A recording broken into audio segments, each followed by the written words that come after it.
Give thanks, Brother Yomi. Thank you so much, everyone, for being on our really like a special Zoom. I apologize for being this late, as a mompreneur, as a just entrepreneur. Things happen and I have, so many things that I'm juggling. And so I've been working all day and then I finished working and I'm like, oh, it's 8 o'clock. I got some more work to do. So, but it's all good. I'm working. I'm ready to work some more. I'll probably have some other, work to do tonight. So this is the life. I always say that, this journey is a lifestyle, not, a job or, a hobby, something that, you want to do. You really have to be committed. And so I think my committed team holding it down. Thank you so much, Brother Yomi, for holding it down. I'm holding it up, till we get things officially started with this call tonight. So again, this is actually like our conclusion of our extravaganza that we recently, put together for the authors of Powerful Pioneers. So we realized, myself and Brother Rojo, as I was just coming on finishing my second book, and him wanting to release the first book that he wrote just himself. He has other books that he's worked on with others, but this is like his first like official book being out. And we have Lady Perma, we have Murray Allen, and it's like let's Sister Abby, no, we got a little book club, a little, authors club in Powerful Pioneers. So let's celebrate that. Let's have our own book club. I know so many people out there that love books. I always talk about my sister. She absolutely adores books, and so many other people who really get inspiration, who get lost in books. And so books are just one of these things, one of these media platforms that are truly powerful. And we want to celebrate that and encourage others to come into that space in any shape or form, whatever form that takes, whether you're a graphic designer, whether you're an illustrator, wanting to illustrate for children's books. A lot of illustrators work on those type of books, really illustrated, detailed books like that. And editors are phenomenally important to the writing process. So anyone in that frame of media, we encourage you to take the leap, get out there, get your name out there, start building your brand, start connecting with people. Because again, um, reading is power, writing is power, and books are very, very powerful. So shout out to all of the authors in Powerful Pioneers. Shout out all the Powerful Pioneers as well. Powerful Pioneers is a network of resources, so many different people that come together to make up the Powerful Pioneers network. Truly makes it a unique entity, a unique organization. There, I haven't seen anything like it for the diversity that Powerful Pioneers has in the services, the authentic services that are offered through Powerful Pioneers. You will not find it anywhere else. I will put money on that. Okay. So I'm so excited to be a Powerful Pioneer and to be a part of the public relations ministries, really. So everything in that realm, communications and just being that voice for Powerful Pioneers out there. And it's been a really great experience doing that for this great network and also reaping the benefits. There's so many great perks and benefits of being a part of this network. So I'm going to get into all of that. I want to formally introduce myself. My name is Pajani Fleury, and I am a publisher. I've been publishing since 2007, and I really just fell into the role like I like literally realized that there was an opening in the magazine space for a positive magazine, for a magazine that would cater to positive music.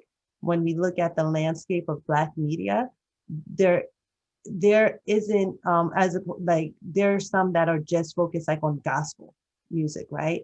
Or just like really specific niches within that. But in terms of the whole landscape of positive lifestyles and positive entertainment and artistry that has been so naturally a part of our experience, there isn't a platform dedicated to that. And once I realized that, I said, oh, I can fill that space. And so I embarked on this amazing journey. And through the assistance of my mentor, Harold Dangerville, and so many others. I mean, I started in 2007, and there's rarely any type of business or any type of project that you would do that would not involve other people. And so I have worked with a plethora of people on different levels, from partnering with people that had their own entities, from having employees and interns, and just straight up community support, community love, people that would come to my event and just ask me, if you need anything, sis, need me to move these chairs for you. I give thanks for all of those people and all of that love and support that I've been able to benefit from over the years. And so I built this company with that support. It's been really amazing. I just got to tell you, media is one of the special industries. Media and being a media professional opens so many doors. And I mean, like getting behind police, tape, you know, getting behind barriers. There's rarely a space that you cannot go to as being a media professional. Media is the voice, media is the communication. It is the one of the platforms for the exchange of ideas. So it has really been great being in that space. I've gone to countless, shows. I've met so many amazing people, notable people. I'd just be somewhere and just happen to, bump into a notable politician or a entertainer or something like that. Things that I did not think was going to be a part of my experience. I actually majored in psychology, so everything was like totally new to me and everything. So it's really, really been truly amazing and blessed, and I'm very grateful to have been on this journey. And somewhere along the way, I learned how to write. Being a publisher and publishing a magazine and being exposed to writing and people's writings all the time, and often taking the role of editor in chief, I learned a few things along the way. And I really developed great skills when it comes to writing. And last year, 2019, I noticed another opening in the market. Um, when I looked at the landscape of different opportunities for people, vending was becoming so huge in our community. Pop-up shops were the latest rage and all this great stuff. And so I knew that vendors really needed support. There is um, there is no space to go and learn vending, right? There's no vending school. And when I realized that people really need to learn how to vend, because it was one, becoming great for supplementing people's business. It was great for creators, people who just, oh, I crochet on the weekends, to come and benefit from that. So I thought about a whole program and wrote a curriculum, a strategic guide to vending. So that was my first kind of embarking on the authorship, right? Of course, I self-published it, right? But this is the first time that I was actually in the role of being an author, and it came out amazing. Brother Rojo calls it the vending Bible. Shout out to Brother Rojo, the alkaline vegan chef and the founder of Powerful Pioneers.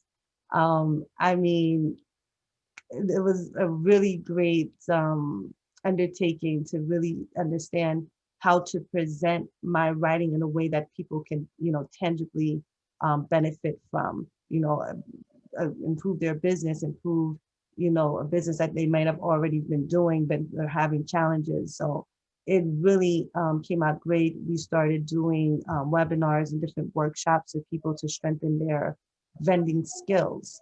And so in just a little tidbit, we're going to introduce soon, learn the art of virtual vending and different little things that you need to know specific to the online space of vending. And so it it was a project, writing that book. My I want to say challenge, but my experience with being a very busy person, when I'm writing, I have to kind of and most writers would tell you that they need to go into a space. So I had to go into that space, and it was great training for my new book, my latest book, which is a memoir, an informative memoir as well, because I'm just kind of um, like black and white, kind of like that. I love to teach. I kind of, even though this was a memoir and it is a great story, and it came out, very well, and really paints a picture from where I started to where I am now. And but I still got to make it so that people are learning and taking away something very tangible. So there's very tangible things in there for inventors.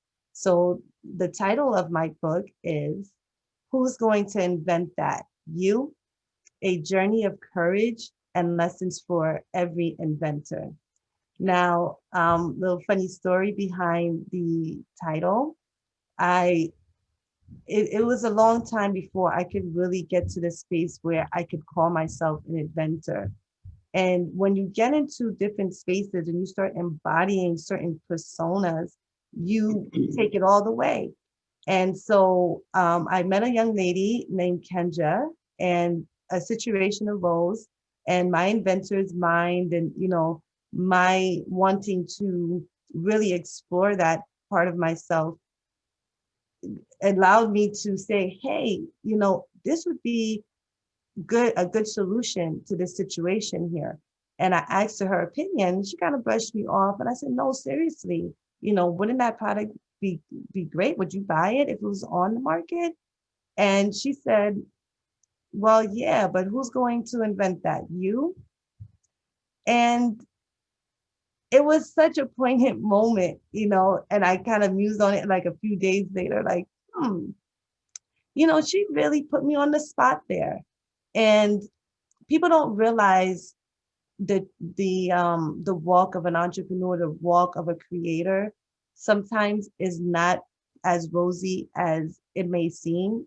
Creators are usually people that are free spirited and just want to express themselves.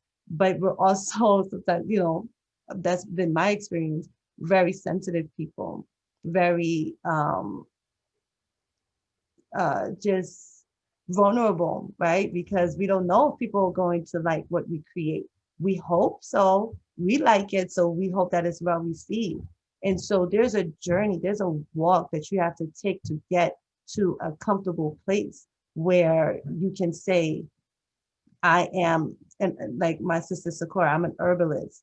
It took her time to learn the different ways to make herbs and make it herself and put her own spin to it. And it's not overnight that happens. So there's a certain way that creators take their journey. I took it more in a sense like I had to build up my courage. I had to build up my confidence. And sometimes people don't realize that. And so when she questioned me that way, it kind of threw me off guard. I didn't even really answer her. I kind of smiled and, just said in the back of my mind, well, yeah, I'll invent that one day. And so I finally did go on the record as an inventor. So right now, my product is patent pending, and the book provides a look into a journey of getting to a point like that, of achieving a goal like that. So it's for everyone, but I am speaking to inventors in our community. There's a lot of people that have ideas out there, and I want to encourage people to act on those ideas. You never know where it will take you. And again, it's not easy. So if you do take the road, you must secure certain things, support. I talk about that in the book. That's one of the major things that you need in order to be successful in a project. That, like I said, is rarely that you can just do everything yourself. So you really have to connect with people and create a support system that works for you, that will carry you through, business wise, emotionally, mentally. All of these things have to be addressed. So again, for anyone who's a creator, for anyone who has a hidden talent, a skill or a hobby that they used to do, now is the time. It is the time for creators. There's is a This climate is really showing us that we have to rely on our skills, our inner skills, our natural skills and abilities to make it through. Because and a lot of people have been saying this, and entrepreneurs, I've been to tons of seminars and things like that, and there's always been a push for people to create, because that is what keeps this whole engine going. If we keep doing the same thing over and over, there's not going to be progress. Just in terms of humanity, this is how humanity progresses, from creators, from thinkers, from inventors, bringing out what is inside. So if you have anything that is inside of you, I encourage you to bring it out, and bring it out in a powerful way. You're among powerful pioneers, and this is what we do. So I have publishing services. I have services if you have an invention, I can help you navigate that. I have services to market and promote. I'm a publisher, a magazine publisher. I have 3 magazines in 3 different markets. So there's a lot of things that just even myself, I can help you with, and just lend a hand, even if it's something small that you need advice on, or you really need to bring your product all the way to market.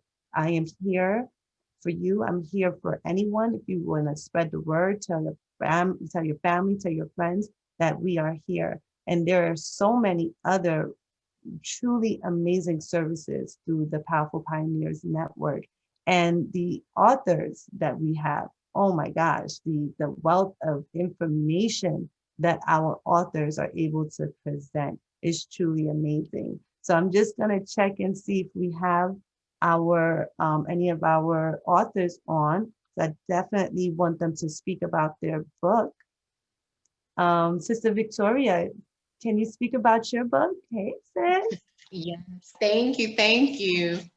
Very inspiring. I actually wrote my book in April during this pandemic, and the reason why I wrote the book, I never ever thought I could write a book. I have a 17-year-old daughter, and years ago, she said, Mommy, you need to write a book. People like listening to you. They seem to get motivated, when you speak. And I just smiled. Thanks, baby, because I didn't know anything about writing a book. And I never thought about it because I didn't think I could do it. But during this pandemic, that was when everybody was shut in. I wanted to write the book during that time to motivate people. And I wanted people to know it was written during that time, so they could see that even during the craziest time, even during crisis, you can achieve something great. And the name of the book, it's The Road to Unstoppable, How to Achieve Your Goals Despite the Challenges of Life. And during the 12 years that I've been an entrepreneur, I've met a lot of really great people, a lot of smart people, a lot of creative people who fail in business. And not because they don't have a great business idea, but because something happened. There was some, tragedy, something unexpected, a sickness, whatever, that kind of threw them for a loop. And they weren't able to get back into the business once the crisis was over. So I would meet a lot of people and I connect with them and I say, oh, how's the business going? And like, well, such and such happened, this happened, that happened, and that's it. So in the book, I'm writing about several of the really, really tough challenges that I've experienced over the years and how I was able to still get through, to push through and win with my business. I won several awards. And so I want people to see that you could be successful even when life is not perfect. We see successful people and we think, wow, they must have this really great life. Like, no, you could do great things despite how life is, So what's different about my book, I feel, is that it's a business guide with that self-help into it. I see a lot of self-help books and I see a lot of business guides. But the business guides, when you're going through something, you can't get through that book, right? Because you got things you're going through. So this really lets you know the thought process needed to push through to still reach your goal. So I'm hoping that, people who might be struggling with whatever, that they actually see some of the tips in there that they could follow. I talk about me being in the travel business, but anybody in any industry can read the book and find value from it. So yeah, that's it. The Road to Unstoppable is basically when I talk about unstoppable, that's that point that you get to in your journey that you decide, no, I'm all in, I'm not quitting, I've come too far to turn back now. So that's that point of being unstoppable. So The Road to Unstoppable, How to Achieve Your Goals Despite the Challenges of Life. And it's self-published and it's on Amazon in ebook and paperback. And that's my story. I'm sticking to it. That's amazing, sis. Oh my gosh. This year is going to teach people so many things. It's like, what did you do during the pandemic? Yeah, we're gonna ask ourselves that next year, right? Like, I survived 2020, right? Exactly. And so I call mine the upward spiral. So in the book, I take you down my downward spiral and then through my upward spiral. And that's where the book ends off at this point of my journey. So I am on steady my upward spiral because, and it's a spiral because I truly, for in any minute of the day, I could be, I could be a mom. In the next minute, I am a publisher and is one of the 3 publications. I could be a marketer. The next minute, I manage artists. So it's really an amazing, and I can't say it enough, like truly amazing journey. I am truly blessed. And so I take it 1 minute at a time. And I have learned to understand what my purpose is and just living in it as truthfully as possible. I keep it real in the book and I try to keep it real as possible with people because we all have a story. We all are on different journeys and we can learn from each other and we can really support each other in powerful ways. Like when I spoke to the Sister Kendra, to me, I was expecting, oh, that would be great. You should really do that. And especially when we're in spaces like with powerful pioneers and people that are entrepreneurs, we kind of get that. We kind of understand when someone is presenting something, when someone is in the midst of doing their thing, they're creating, that we kind of go with their energy and come with that support. But it's not everyone in our community, and these are things that we have to change. And I've spoken to Kendra, and we've spoken at length about the book and about what the book is going to help people do as a community. We have to really get into the habit of being open to people, being open to understanding that everyone has a purpose, right? And so it is not for us to question their purpose or doubt their purpose. And I want to make it clear that I understand who is coming together tonight, but there is a lot of challenges in our community, and this is one of them. There's so much doubt among us, there's so much division, and this is the time for us to be as united as possible, to really work together, to really support each other. And I think that's what's been happening. There's been amazing things happening, even forums like this, Blackstream.live. We did the virtual mall.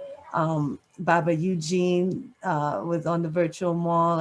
I'm trying to see if there were any other vendors during the virtual mall, but our business, especially my business, has not taken a break since, like, this whole year has just been full steam ahead. I think it's probably been the busiest year. Usually it's like during the summer, that's my busy season, but just been busy the whole year. And if you know anything about being busy, that is a good thing. Right? My entrepreneurs out there, when we busy, we are happy. So I want to shout out all the authors again. I want to see if any of my other authors are on. Is Sister Abby on right now? Is Brother Murray Allen on with us right now? Harlem's got the credit. All right. So I'm going to shout out the authors. So again, we have Brother Murray Allen, who is a powerful pioneer. Greetings. Oh, greetings, Sister Abby. Greetings, sister. I was trying to get off the mute. Oh, no worries. Welcome. Thank you. Peace and blessings, sis. Tell us about your 3 amazing books. Tell us about the Women's Empowerment Circle and your classes, your powerful classes. We want to hear all of it. Greetings, sister. Thank you so much for sharing what you do. I didn't even realize you did all these great things. So thank you so much for sharing that. And I want to give thanks for everyone who's on the call today, all our brothers who's here on the call, Brother Rojo, the sisters, all the authors. If we have any elders, I want to give honor and reverence to you. If we have any youth on the call, give thanks to them too. So, yeah. So as the sister was saying too, she said she never thought about writing a book ever, and I didn't either. I remember Brother Rojo actually taking me to one of the events in Harlem, seeing going to King Simon's event. And when I actually seen entrepreneurs, our brothers and sisters vending their clothes, their jewelry, speaking about their books, I was so inspired. And I have a background in the Christianity. I was a churchgoer every Sunday, and I still give thanks to that. But I also give thanks to connecting with other sisters and brothers who have different, religions and things like that. And just being able to see my brothers and sisters doing amazing work really, really inspired me. And so I just really want to share the power of being around influential people who actually want to see you succeed. And that's what I feel like, I remember Brother Rojo invited me on a Sunday. And at that time, I was so like, oh, I don't go anywhere else on Sundays other than church. But I was like, let me go and just see what he's talking about. And when I seen this, I was like, wow. It literally took me after going to that event, it took me 3 months to actually write my first 2 books. And so once again, that goes to the power of connecting ourselves to influential people, not only just influential people, but people that look like us. So the fact that I got a chance to see people that look like us, and they're doing great things, they're accomplishing amazing stuff, and we're all in the room together, that stuff is contagious. So I give thanks to that. And so, I give thanks that we're here together collaborating, because we help fuel and push one another. Prior to that, I actually went to college. I was an ultrasound technician at one point, quit my job, didn't realize there was things in the medical field that I didn't like going on. And I also had a hard time getting a job. I mean, I've had so many different experiences being in college and still unemployed. And I remember, speaking to a sister, I was at a point in my life where I was just discouraged. I did what we were told to do, go to college. After college, I decided to go into school in healthcare. I did everything I was told to do. I was a young mother in my 20s, had my daughter, she was around 4 years old, and I was unemployed with all this, these degrees and certifications.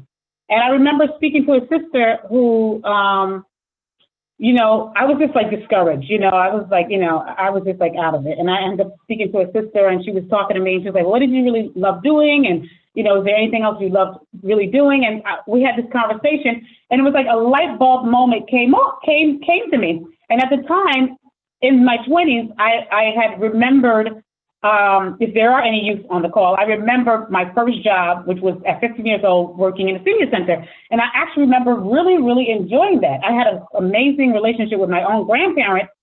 So when I had that conversation with her, it was like a light bulb. It was completely different from what I was doing already, but it was like a light bulb moment that came to me. And after I was unemployed for about a year, after being unemployed for a year and having that conversation with that sister, I literally was like, wait a minute, that's it. I would love to work with the senior population. But I never pursued it, because to me, that was too natural. That was like, why would I go to school for something that's natural to me? And literally after figuring that out during that time when I was unemployed, I literally found a job within 2 weeks from that conversation. So just make a long story short, can you hear me, sisters? Brothers, can y'all? I don't know if y'all want to make sure y'all can hear me. Yes, we can.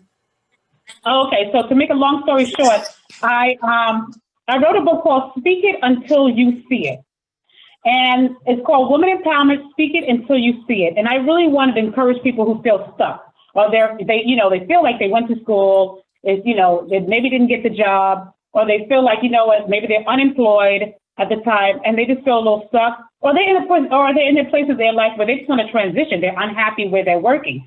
I wanted to encourage our brothers and sisters and give them some strategies. The book basically shares my story of, being, going to school and being unemployed and really stepping out in faith and really beginning to speak what I wanted. And sometimes we have to, and also a reminder to tap into your own divinity, tap into your own natural gift. It talked about also how, at one point in my life, I was trying to figure out what was my purpose. Why won't somebody tell me what my purpose is? Why wouldn't somebody tell me, what am I supposed to do? I had to tap into I had to tap into that for myself. And also there's a part in the book that says, basically, someone else's no is God's yes. If you know this is something you've been called to do, don't worry about what other people say. Because in the process of me trying to, it shares a little bit about me trying to pursue this particular position in the nursing home as a supervisor in a nursing home. And I was told I didn't have certain credentials to get this position. When I would go on interviews, I kept getting hit with no's. And I got to a point where I said, you know what, God, because I know what I've been called to do, because I've organized events before for seniors. I've had that relationship with them. I want to put, I want to put smiles on their faces. I want to create programs and activities that can get them engaged and involved. I've actually even done plays for seniors. I've put together, I've taught dance classes. I've done exercise. I've done all kind of stuff with the seniors. But anyway, so basically it's to encourage people who've heard the word no over and over and over again to continue to encourage yourself. There's a song that says encourage yourself, So to continue to encourage yourself and get some steps, some of the steps that I took in pursuing my goal. And so, make a long story short, I was unemployed this particular summer, and I began to, it also shares a story when I was laid off working for the city. I was laid off, and I was happy I was laid off because I was trying to, at that point, I didn't want to be there anymore. And I decided that, you know what, from now on, I think it's time for me to pursue what I really love instead of just taking any old job and just regular jobs. And so it talks about me pursuing that goal, pursuing and going after, even when I got the notes, even when I felt like, you know what, maybe it's not going to happen. But what I had to do is, when you feel like nothing's going to happen, just use what you got. And sometimes you just got to use your mouth. There's a scripture that says life and death is in the power of the tongue. So if you feel like I've done all I can, there's nothing left in me right now to do, use the power that you have in your mouth. So it talks about how I spoke it into existence. I was speaking the salary I wanted. I spoke the position I wanted. I spoke about how close, where I wanted to work, how close I wanted to work from home. I wanted to be able to take one bus or be 10 minutes away from work. Even though I was traveling all over the place, Manhattan, Brooklyn, Queens, Staten Island, I went all over the place to apply for this particular job. And it shares how I end up, after, I would say within the 3 months, I end up getting the job that I wanted. But what was amazing about it is that it was in the time of recession. So I got the position, and not only in the recession moment, in the time of recession, I got 2 jobs in the midst of recession. And not only that, which made it to me, I felt made it even more special, was that in the midst of that time, you know, when you're going through, everybody has their own special beliefs, whatever. I don't tell people what they're supposed to believe, but sometimes we have to tap into, again, our own divinity. And I began to speak. I began to speak some scriptures that actually resonated with me. There's one that says, "Ask and you shall receive; seek and you'll find; knock and the door will be open." So I applied those scriptures. I asked, and I pursued. I didn't just talk, only. I pursued, and I, also leave room for some divine intervention.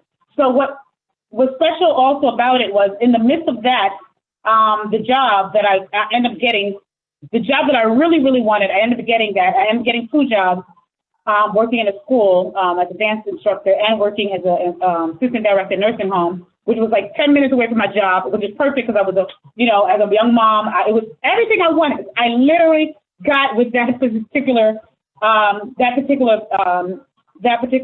thing I was pursuing at the time.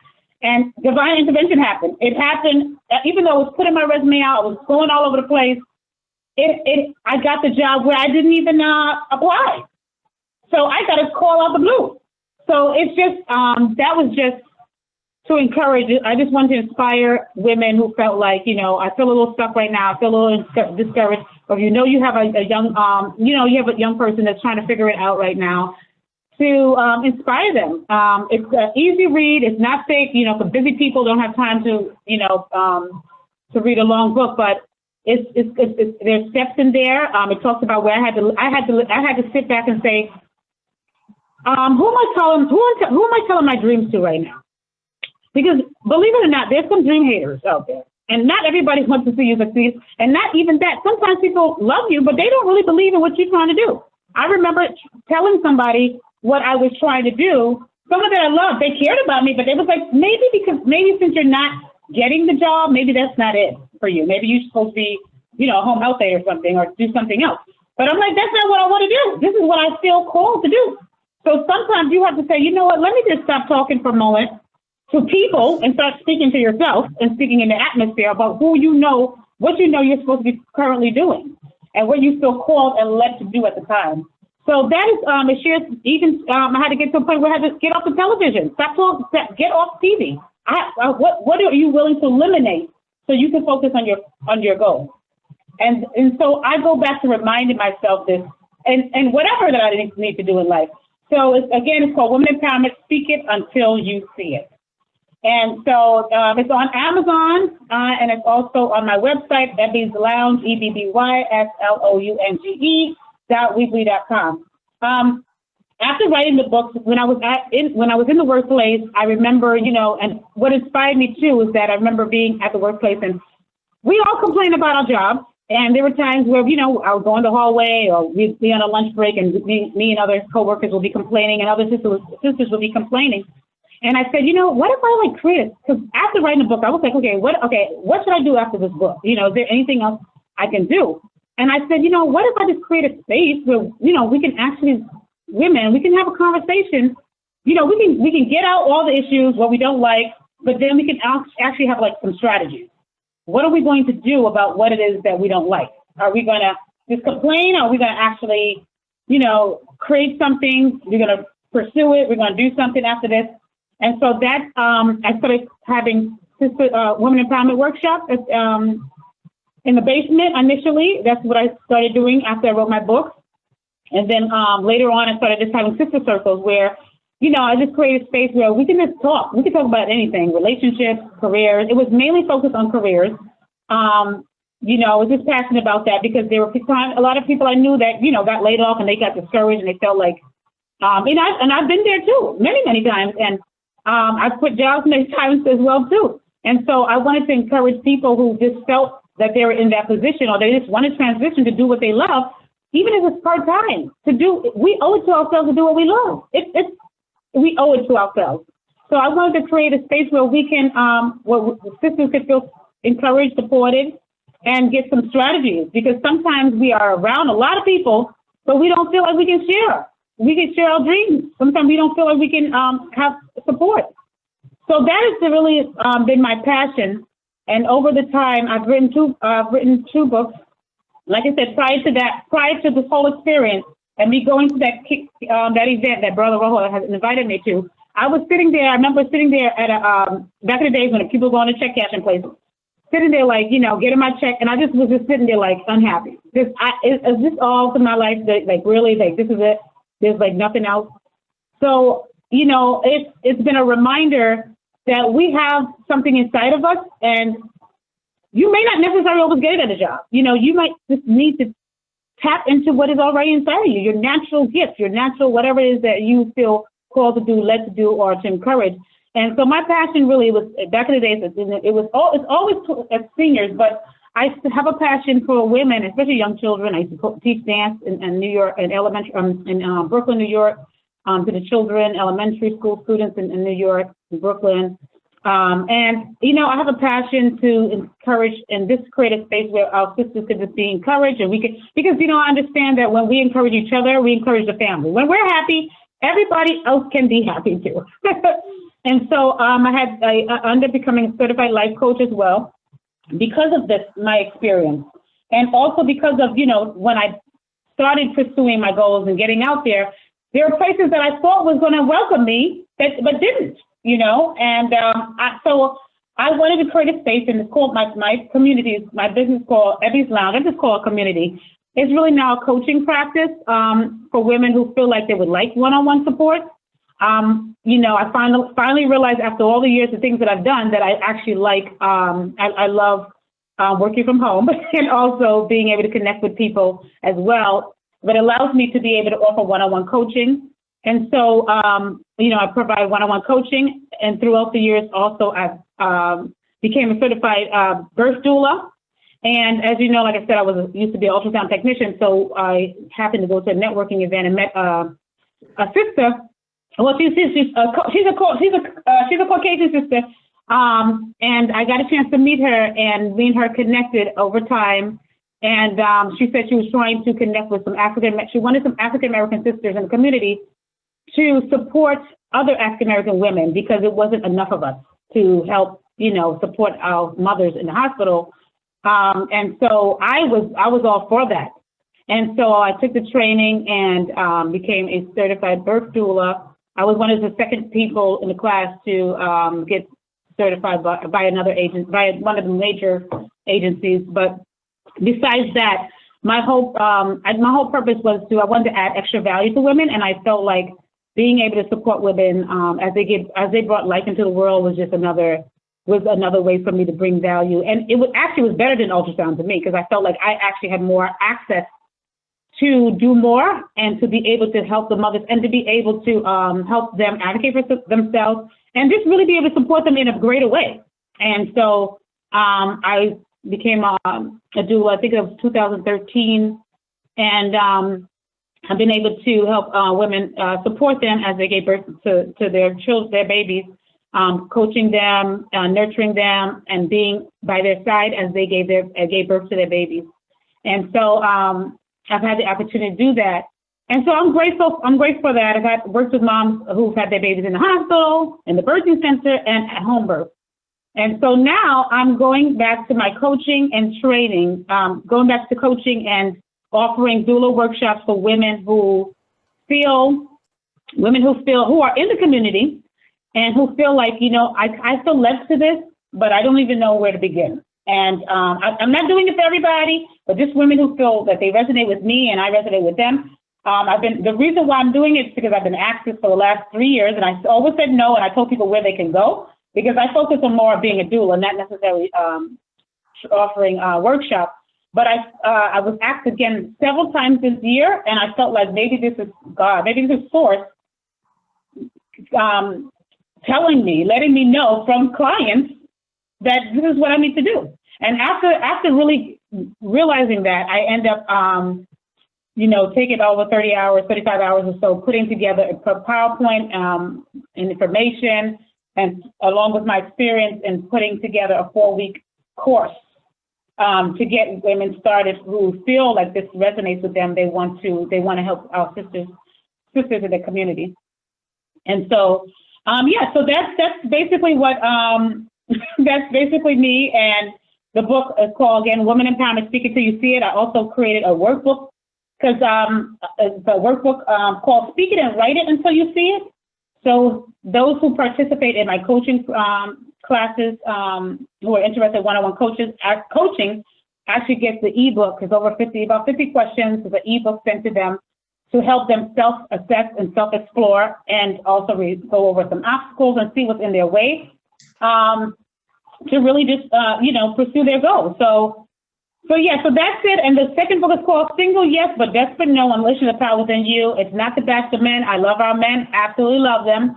It just shares my story with, I was with, I was sick, being in a relationship, and had to realize I had to get out of it. It wasn't working. It wasn't going anywhere. It wasn't growing. And I had to really put me first again, and really love on me as I move forward in relationships. So that's what that is. And the third book is called Letters to Grandmas and Papas. And it's basically to remind our elders that they are important, they're needed, and and it shares my experiences, my experience with my own grandparents. I want to leave, I have this book for my daughter and my nieces, and also to be able to just remind our elders that, that they're important, that they're needed, and that they leave an impact in our lives, by the messages they share, by how they spend their time with us, how they care for us, how they love us, and to honor them. So that's all I wanted to share with you today, and I thank you all for being on the call. Thank you for listening to me, and I'm grateful for each and every one of you and all the amazing, beautiful things that you're doing. And I just want to leave off reminding us to the power of our words, the power of our actions, and the power of our connections. Being aware of that, whether they're positive or negative, be aware of who you share your dreams to. When you share it to them, are you inspired or uninspired? So keep your eyes open for those type of people, and also keep your eyes open for the influential people that allows you to bring your gifts and ideas to life. So, Ashe, amen. Thank you so much for listening, and peace and love. And again, if you need to check the book, go to ebbieslounge.weebly.com.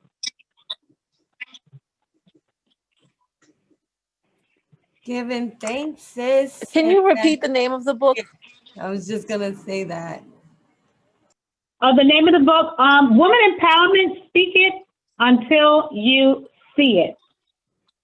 And it's every night, but it's, you can find it on my website, ebbieslounge.weebly.com, under shop, if you're interested. And all the 3 books are on the site, ebbyeslounge.weebly.com. And if anybody's interested in coaching sessions, just want to learn more, you can also email me at ebbyknights@gmail.com, EBBYKNIGHTS@gmail.com.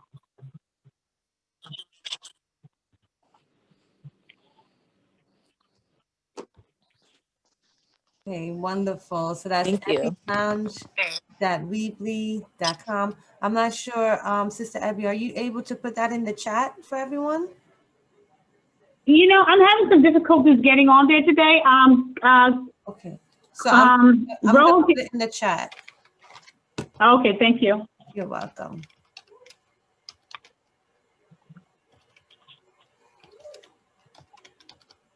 Hey, family.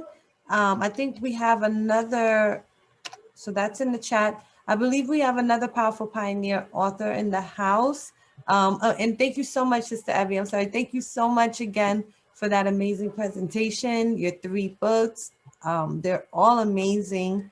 I definitely, I gravitate towards letters to grandma and grandpa because I took care of my grandmother for several years at the end of her life, and I was very close to her. And I love elders in general.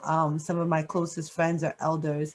And so I really appreciate the elders that I have in my life and just elders in general. I think I connect more with them because I find like my peer group, they first are kind of looking at, what you're doing and kind of judging where you're at. And elders right off the bat, they want to teach you, they want to share knowledge and wisdom with you. And it's such a great vibe and energy for me because I'm that type of person. Like I need a lot of encouragement. I need a lot of information and different things I'm drawing from all the time. So I love to be around elders, and I, just encourage more and more people to be around elders, to really cherish their grandparents. They have the wealth of knowledge, and in these times you see how vulnerable they are. People kind of think like elders will be around, there's gonna be a tomorrow, but elders are really precious. So if you have elders right now, call them and get all of that good knowledge and wisdom that they love to share. So thank you so much again, Sister Abby. And it really inspires me in terms of books, because I try to do books that people are really going to, like maybe take notes from and, and apply it to what they're doing. But just to think about something in my life that I love, and writing a book on that inspires me to do that. So I'm going to think about that. And maybe there's a 3rd book brewing there. Yes, give thanks. Thanks, Sister Abby. And so for everything, the doula services, doula certification, the classes are going on right now. Sister Abby, I believe it's Sundays that the class, or people able to come in at any moment within the class, or do they have to wait for the cycle to start again? Our last class ends on Sunday. Okay. So it's a class every month. Okay. So anybody's who's interested, they could just reach out to me because I've done one-on-ones and I'm doing groups too. Okay, wonderful. And that's such an amazing skill. Again, I just have to bring it up that this year is really teaching us a lot of things. Like I know I would be more comfortable to have a doula and to have a home birth right now than going into a hospital. Or I would want to have someone in my family to have that skill. I was talking with some people, I was building with some people, and we came to the conclusion that as a community, we really should be identifying, like in our individual families, but would help our overall community is if we can identify that person that's good with science. You know who that person is, who have a knack for biology, or that medicine woman. And we really should encourage and invest in that person to be a doctor or to have some kind of medical training. So if something were to happen, we have a doctor in the house. We have a nurse in the house. These are things that are, for our advantage.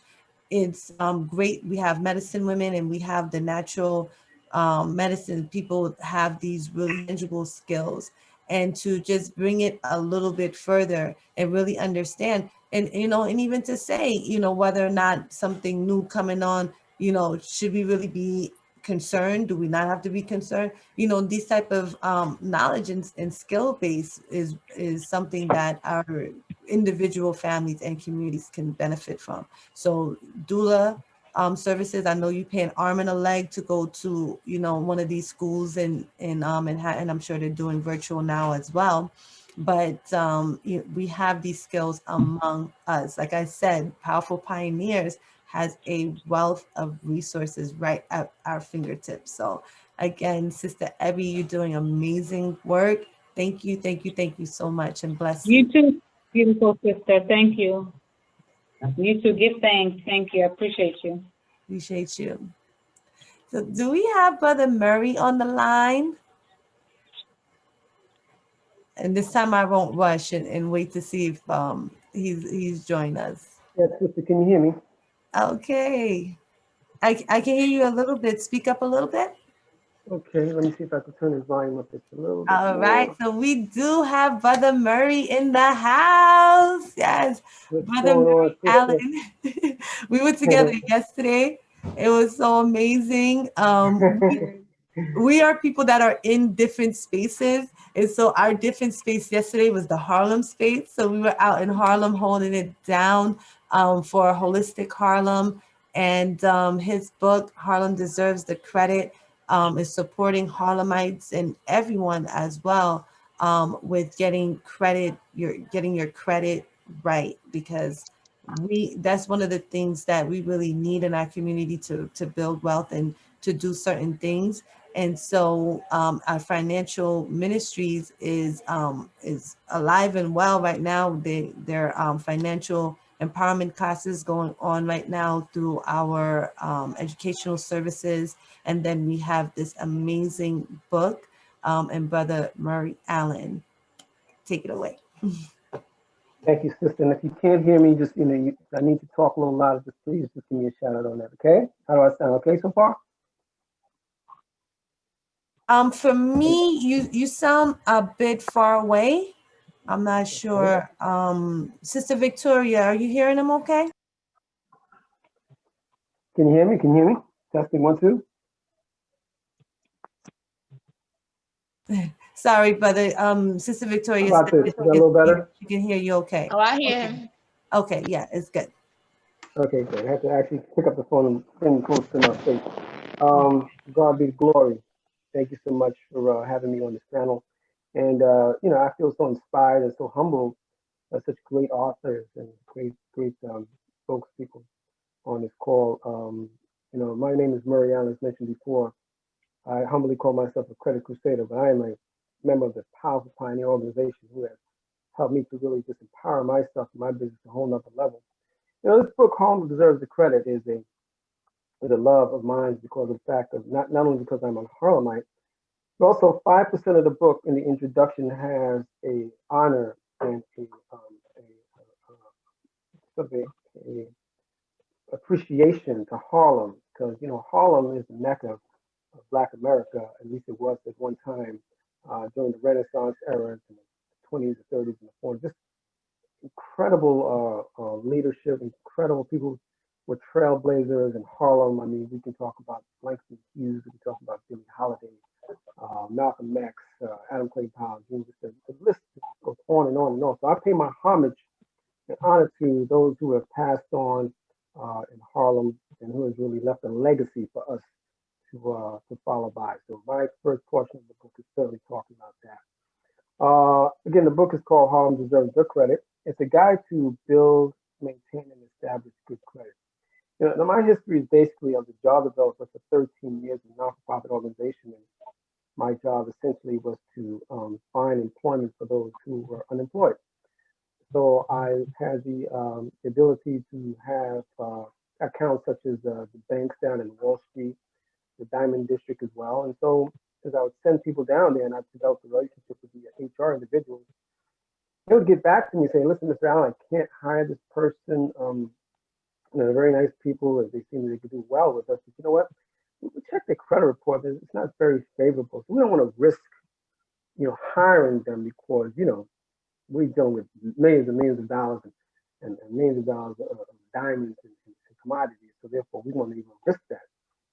So I said to myself, that doesn't seem to make sense to me. If a person has great work ethics and morals and just want to do a great job and just want to make a difference in their own lives, why are you not hiring them? Well, you see, back then in the state of New York, they could actually be able to hire you based on your credit report. Okay, it's something called permissible purpose. That means that in that application that you filled out and that fine print that you saw, when you signed off on in the back, essentially you were signing off on the fact that you can allow them to look at your credit report and make a determination whether they're going to hire you or not. Okay, and so that was back in about maybe 2009. During that time, I got involved with a credit restoration company that was able to help people restore their credit. And I still work with them today in partnership. As a credit educator and a certified credit consultant, I took on that position. I took a test to become a certified credit consultant because of the fact that during my tenure of going to people, businesses, and families and individuals and helping them restore their credit through our services, it amazed me how a lot of people really, really didn't know about credit or how credit worked. I know one thing in terms of my information on credit.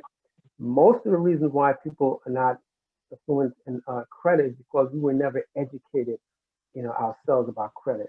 I mean, we probably are now, but back then, and particularly if we were college students and we were just kind of growing up, so to speak, into the work world, I could speak for myself. I had no inclination how credit worked. All I knew was I had a credit card.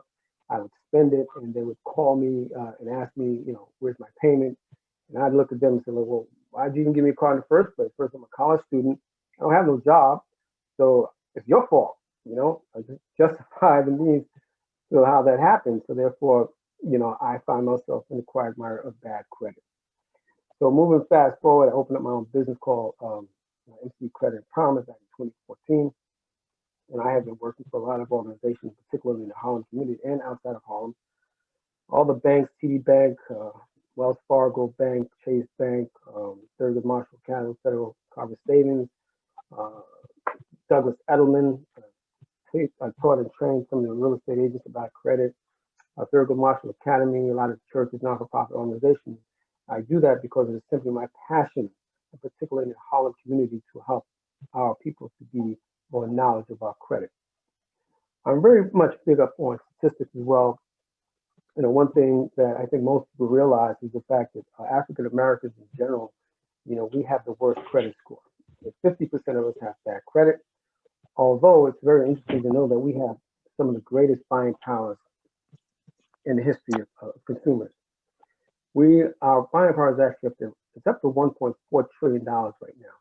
Okay, $1.4 trillion. I think it's amazing. So my vision is this.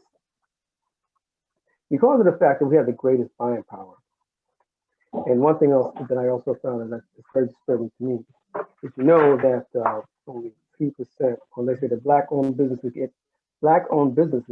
get only 2% of a black consumer's dollar. Okay, only 2%. Okay, so my question to the community is that if we have the greatest buying power, why are we not sharing that wealth within our community, within the resources that we have within ourselves? That's why I love Powerful Pioneer, the concept that we have in place, because we are actually galvanizing all the individuals, all the special talents, and all the products and services within our community. And we're coming together and we're actually purchasing services within ourselves. We're actually trying to empower ourselves in a sense. One thing about Marcus Mackay Garvey, his philosophy, his motto is always one God, one aim, one destiny. He also believed that African Americans acquired education and economic power. He says one should be self-reliant as well as self-sufficient. Okay, so again, just imagine being able to take that wealth that we have, that we call the empowerment, the type of wealth that we have, and being able to galvanize it and internalize it within our own organizations and all businesses. We will be a force to reckon with. And you know what else I think is really even more important is the fact that being able to educate ourselves on credit will also help us to become empowered as well. So the book is actually on Amazon.com. It has been featured in the Amsterdam News, Harlem World Magazine as well. It is a book that has been circulated in different areas, and different colleges, and different community-based organizations, whether it's for-profit, not-for-profit organization in itself. And there are different categories and information in this book I think is extremely advantageous to the average person. The book is very, very user-friendly. It's not over the top. It talks about the Fico Formula. You know, Fico is actually a scoring system in place. It's an algorithm. It's a system whereby if we follow the blueprint of the Fico Formula, which has to do with 35% of your payment history, 30% of the utilization ratio of the credit card, 15% of the history of having credit, 10% of inquiries, and the other 10% is actually mixed credit. If you follow that blueprint, which is inside of this book, this will help you to improve your credit score. However, there's a caveat to that. We also realized that out of 312 people in the nation, 80% of consumers have errors and mistakes put on there by the credit reporting agencies. And so therefore, they would never call you and let you know that those errors are there. So we must do our diligence. And again, we go back to credit again. The couple of chapters that I have in this book is called The Youth and Credit. And the Youth and Credit has to do with the fact that our counterparts, they certainly emphatically teach their youth about credit. They teach them about finances. And this is something that we also need to do. And I think that by having a credit basics one-on-one workshop that I offer, what I do is I educate individuals about credit. You can do an online service, if you will. And what happens, there are three things that you actually come out of that. Not only will we also give you, award you with a certificate of completion based on the test that we're going to give you, pass it, you're going to get that. Now you position yourself to learn more than the average teller about credit. So that's very empowering. Second thing is that if in fact you're in a financial dire straits, and maybe you're trying to buy for a credit card or a loan, and you have a past history of not being responsible, well, you know what? If you take this course and you take the test and you pass, guess what? You could probably bring it to those individuals who had denied you before. Say, listen, I've redeemed myself, because I believe in credit redemption, and so therefore you let them know that you have changed, you've learned, you've been able to get more knowledge about credit, and you can actually reference them to me. I will make you shine brighter than the star you are right now, to make them consider giving you whatever loan that you can get. And lastly, as mentioned before, we can pass this information on to our youth, give them the information about credit so that they can be able to position themselves to understand how credit works and how they can be more responsible in terms of credit. I also talk about Black Wall Street in here. Again, I love statistics. One thing it talks about in Black Wall Street, talks about facts. It talks about the amount of money that we spend as consumers, $90 million on sneakers, about $1 billion on cosmetics. We are the greatest consumers of electronics, whether it's cell phones or otherwise. And so, these are the type of things, information in this book is very important. Black Wall Street, I got to tell you, for those who don't know about Black Wall Street down in Tulsa, Oklahoma, it was a metropolis that thrived in Black businesses.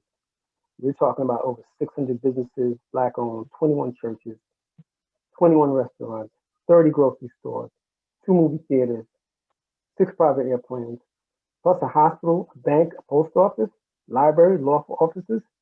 Unprecedented, totally unprecedented. Did you know that the dollar back then in 1920 in Tulsa, Oklahoma, the dollar actually circulated for 2 years, okay, for 2 years in the community, okay? And so therefore, I really think this is where we're really going with the Power Pioneer program. Marcus Garvey had a vision I mentioned to you before, to be able to be consumers within our own rights and help build ourselves up. But the thing that the Powerful Pioneers, I think, that has added more to this than the vision of Marcus Garvey, being economically sound in the community. The thing that he's added, Brother Rojo, I think, has added to this whole idea is health, okay? Eating right, being able to understand how your health is your wealth and your wealth is your health. So just imagine combining economic education along with health and wellness, and combining that together. I think it's going to take it to a whole nother level in itself. And so again, there's a lot of information here. It tells you how to about the 2009 Credit Education Credit Reporting Act, which Obama put in place in legislation.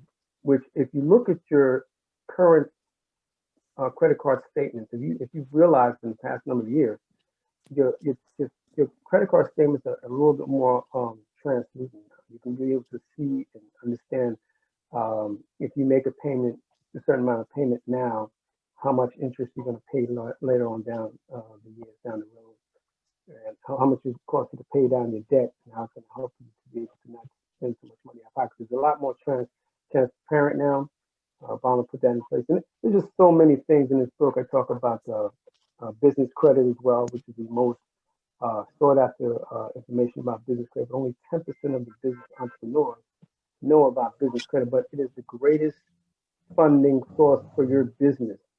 If you want to be able to create a business that will be able to pay you and get credit on a lot of items for your business and be able to sustain it and grow, you have to understand the value of business credit. Dun & Bradstreet, payday scoring system, all that stuff. It's also in this book, and I actually teach that as a course in itself. So again, I'm very excited about this book. Very grassroots, very, very fundamental, very basic. A lot of information about this book. Extremely poignant in this day and time, and also one thing that I've always said to myself to really keep my confidence up and to be on the straight and narrow. And this is actually something that was said by Emerson. He says that the sorrow looks back, worry looks around, but faith always looks up. So the book is $12.95. You can get it on Amazon, and you can also go to my website, which is www.mcecreditempowerment.net. Once again, it's www.mcecreditempowerment.net, where you can actually purchase the book there and also take a look at the classes, the courses that I give in regards to Credit Basics 101 and Business Credit 101. Back to you, sister.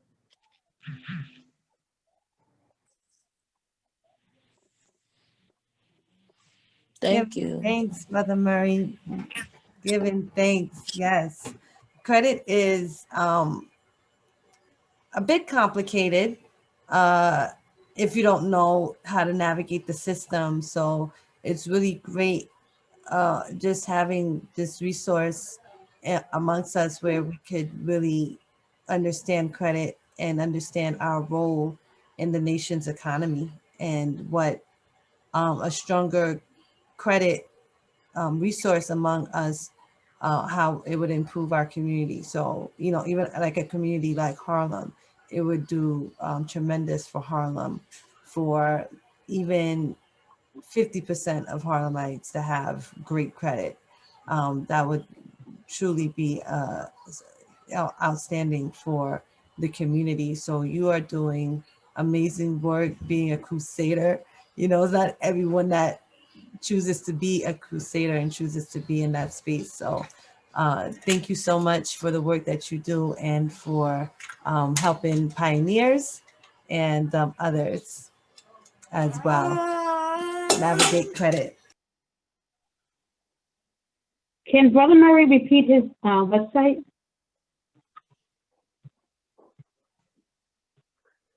Yes, sister, that's MCE, like Merry Christmas elves, MCE Credit Empowerment.net. That's MCE Credit Empowerment.net. Thank you. You're welcome.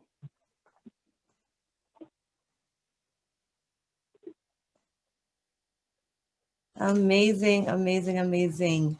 Thank you again. And so I believe that our superstar, the one that we've all been waiting for, is on the line as well. Brother Rojo. Brother Rojo, take the stage. Greetings, giving thanks. Peace and love, everyone. Peace and love. Peace and love. Giving thanks first and foremost. First and foremost, giving thanks for everyone who's taken the time and opportunity to celebrate as we continue. Yes. First and foremost, we are celebrating our authors. Appreciation. Let's give applause, everyone, as we continue our marathon. Giving thanks. We have started our marathon. Our weekend marathon started on Thursday, where we actually have our workshops. Yes, for those who don't know, as we continue to learn to earn a return, giving thanks, Powerful Pioneer Model.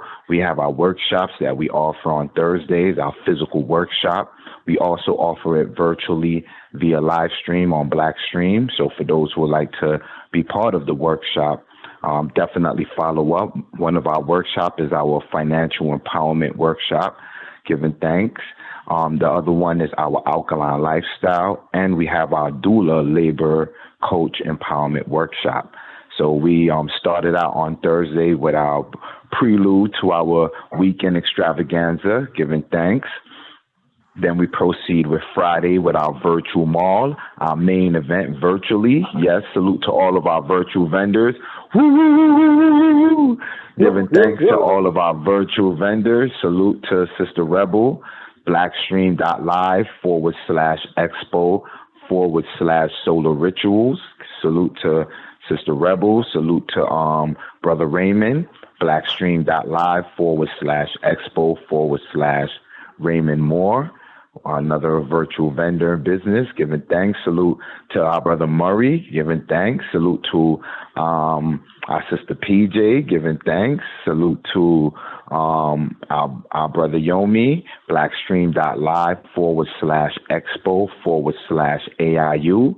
And also salute to all the Powerful Pioneer members, Blackstream.live /expo /powerfulpioneerstv. So yes, we were live virtually. The virtual mall was in motion. We had our conference call going, celebrating our authors virtually, appreciating all of those authors, not only within Powerful Pioneers communities, but all of our authors abroad, giving thanks.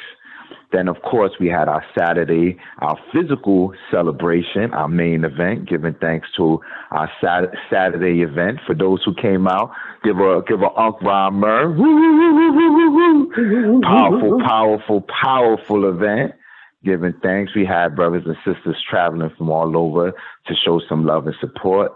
You know, once a month, we provide health and wealth empowerment to our communities. So as we empower our community with our health modalities, reflexology, massage therapy, Beamer services, salute to Dr. E for coming out, showing some love and support, teaching us what was the science he teaching Brother Yomi? Kinesiology, right? One of those modalities he providing with the investment portion, giving thanks. Salute to Dr. E for showing up. Salute to all of our health representatives for providing some of those wonderful resources. Baba Eugene for providing that alkaline water, teaching our people about the science of alkaline water. The alkaline machine, we gave out alkaline water. Yes, we normally give out once a month alkaline water to the people. We provide samples of the tonics. For those who like the coquito, I know everybody was loving the coquito, giving thanks. We salute to all the vendors, all the businesses who came out, you know, what we talk about practicing spiritual economics, giving thanks. And for sure, we give thanks to all the vendors and all the publishers and authors who came out and show love, giving thanks to all the writers. Salute to, again, Sista Pj for birthing a wonderful book, myself as well, and all the Powerful Pioneers. So yes, we had our wonderful event on Saturday, our physical event. And then, of course, we had our Sunday empowerment main event via conference call, giving thanks. That wind down all of our weekend extravaganza, which we also had a powerful event, an outdoor concert. Salute to Brother KC and the Rebelmatic Band, as we were also celebrating our book appreciation and celebration. So that leads us into our Melanin Monday conference call / Zoom session as we continue to celebrate and appreciate our wonderful, powerful authors giving thanks.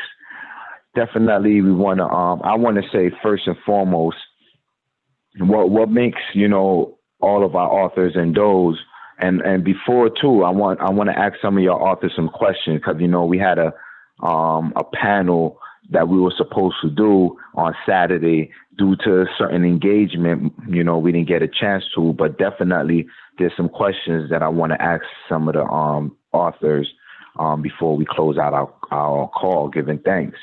But first, I definitely want to say, being that, one of the things that I was touching on before I touch on it, each one of our authors, we are actually going to start launching our book club. And as I'm hearing all the different authors sharing their story and the power of how they birthed their story, which one of our theme was the power of creating your story, we say now, we taking it to a further level. We actually turning our stories into curriculums. One of our motto and Powerful Pioneer, sparking vision, inspiring faith, and mobilizing communities by learning to earn a return. And with that, we say, look, salute first and foremost to PJ, not only having a powerful book in regards to teaching you the art of vending, but now she can really educate you on the different formats of vending via the art is a science to it. Same thing when it comes to invention. Salute to you, Sista Pj. And as we continue our curriculum, we'll be educating our people further on that science. Same thing with Sister Evie, turning her journey of speaking it till you see it into a workshop where she can empower others to speak power into themselves. A powerful curriculum that she offers, as well as a doula service and workshop, giving thanks. Now we have something that we can teach our youth, our young ladies, our parents, giving thanks. Salute to you. Same thing with our brother Murray, learning the science of restoring your credit, business and personal. Now we can educate each other and turning that into a curriculum where we can build powerful credits, business and personally. Giving thanks to you, Brother Murray. Same thing with Sister Vicky and also Lady Prima, teaching their story, their journey. Lady Prima have a book out called Are You Bugging? And when you read that book, you understand the science of why people bugging out in relation to parasites in the body and how you can reverse those diseases and make the body at ease. So now we have these stories, these books that turn into curriculum to educate our people so they can learn, they can earn, and they can also return. As well as my beautiful book, of course, The Smoothies. Smooth, teaching our people how to prepare these wonderful shakes. We talk about the different science of shakes, smoothie, juices, and tonics.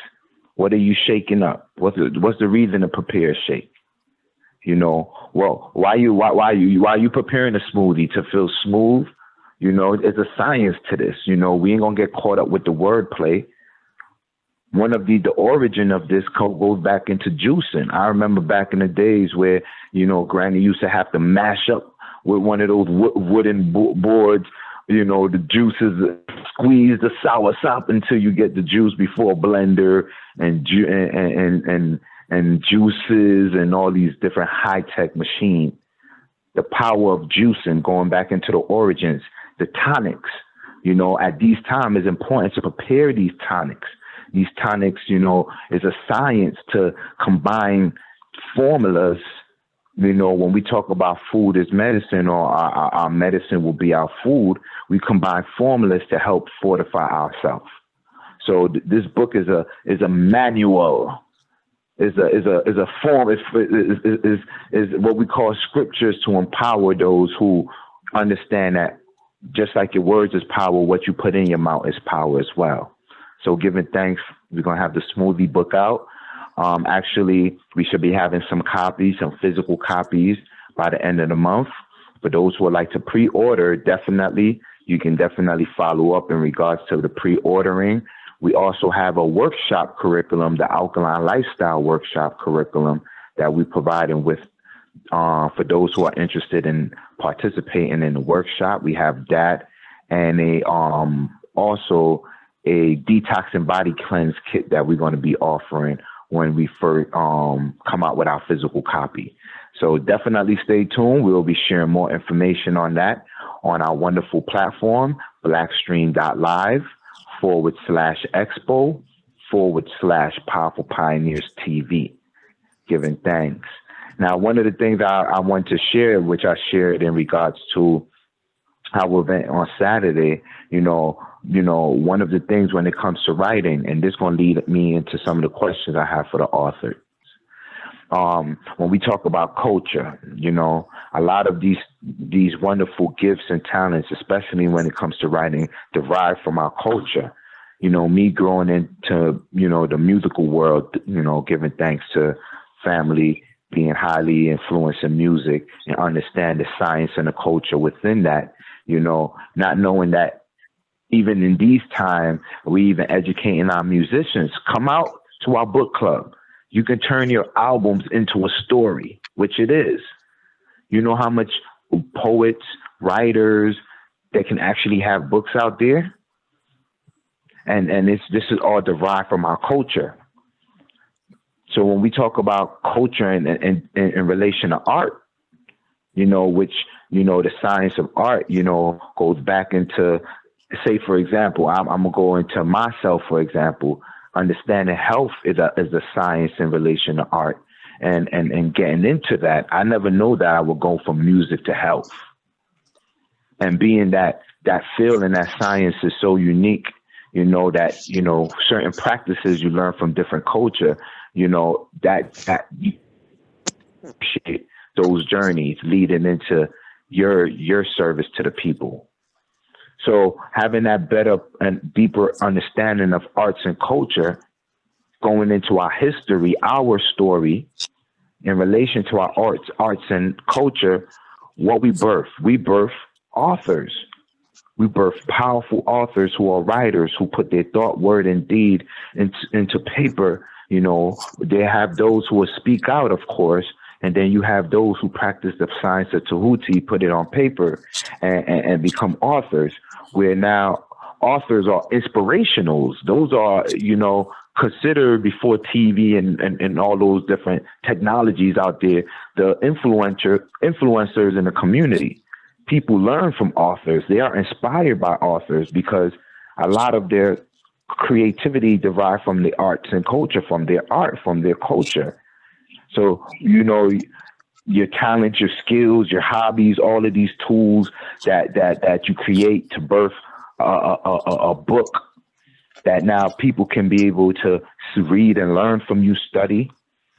It validates yourself to having what we call authentication. Your words become authenticated.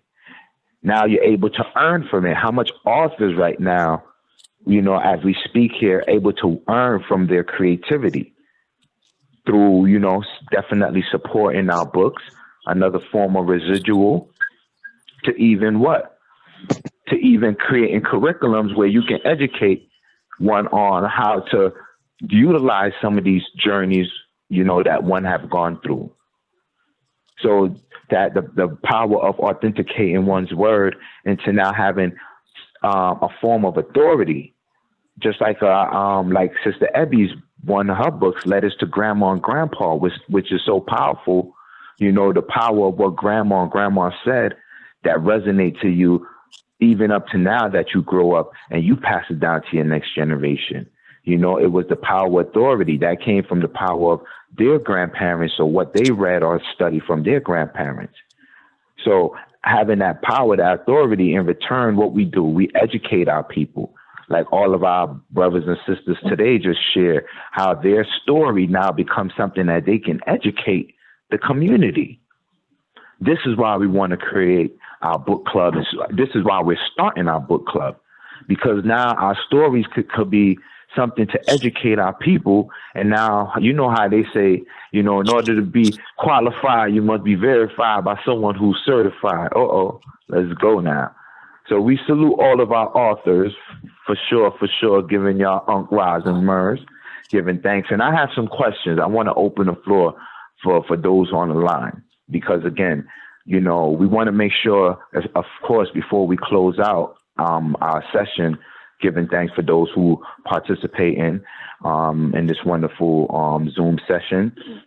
We want to ask some questions for those upcoming authors, those brothers and sisters who are inspired to become authors. One of the things I want to acknowledge about Powerful Pioneers, we are a community of resources, services, and network.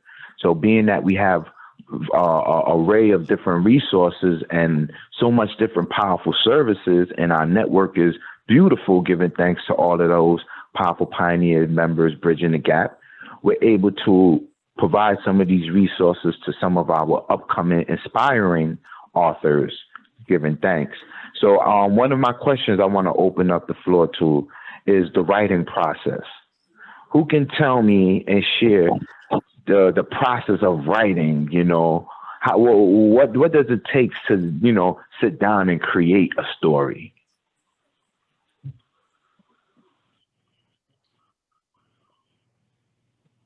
Well, this is Victoria, and I think for me, I had to start with my purpose. You know, I had to start with, okay, why do I want to write this book? What do I want to accomplish with it? And once I knew, okay, I want this to be something to inspire people, and I want this to be something where they actually have tips they could follow. So then from there, I had to think about, okay, what can I speak about easily? That's authentically Victoria. I said, okay, I can talk about my family experiences, things I've been through, and I could talk about business. And then from there, it was thinking of the chapter titles.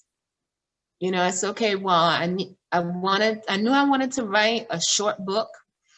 You know, and I said, let me start with the chapter titles. And from there, that was it. I was able to flow nicely and finish the book quickly.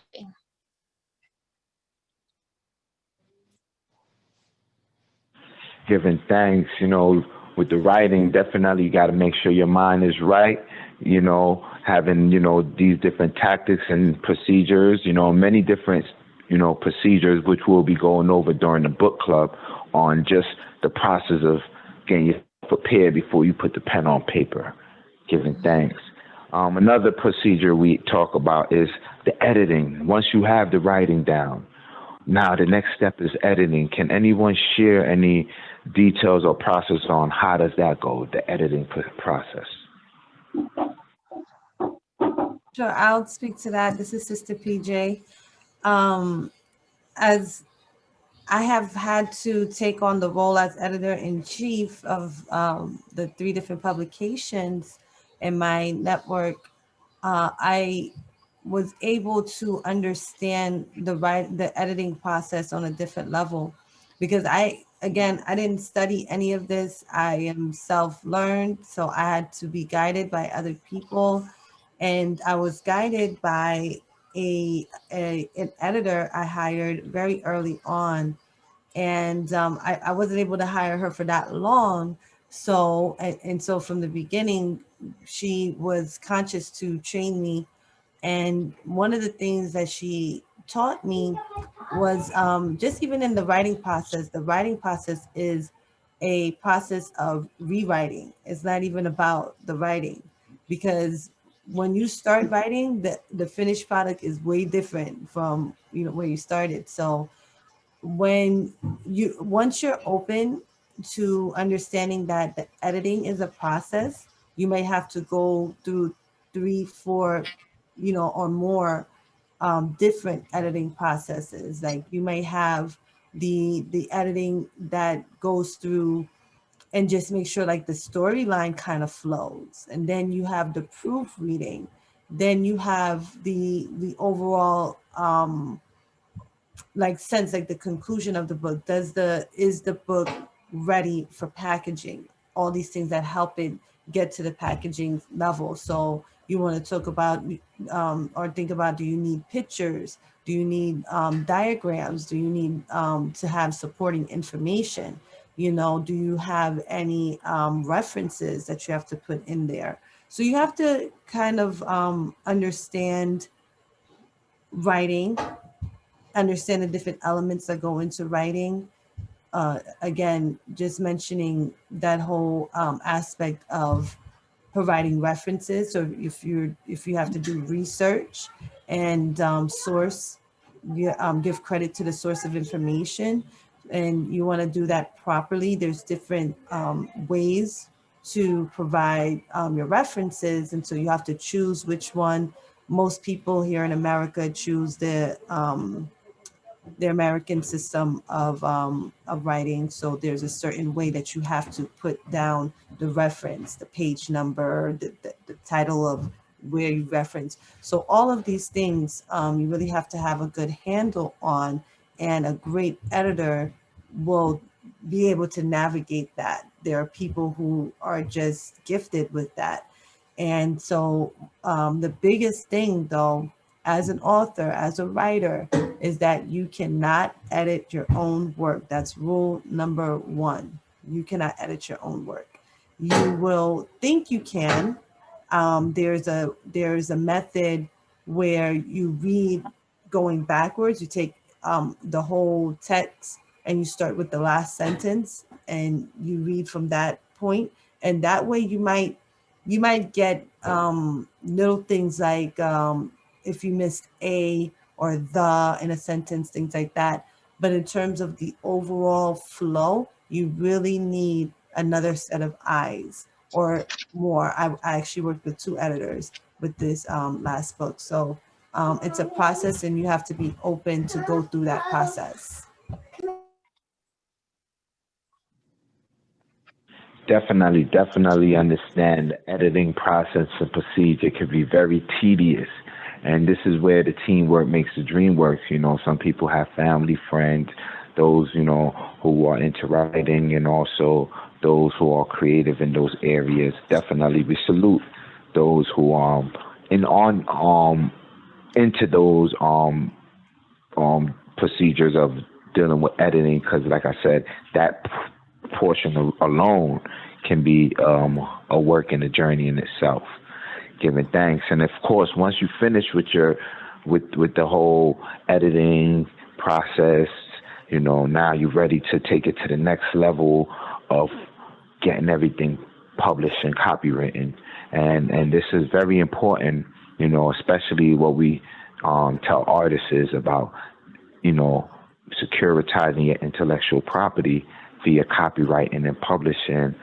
Can anyone share any information and details on some of the power of copywriting your information, publishing, some insights on publishing your documentary or documentation?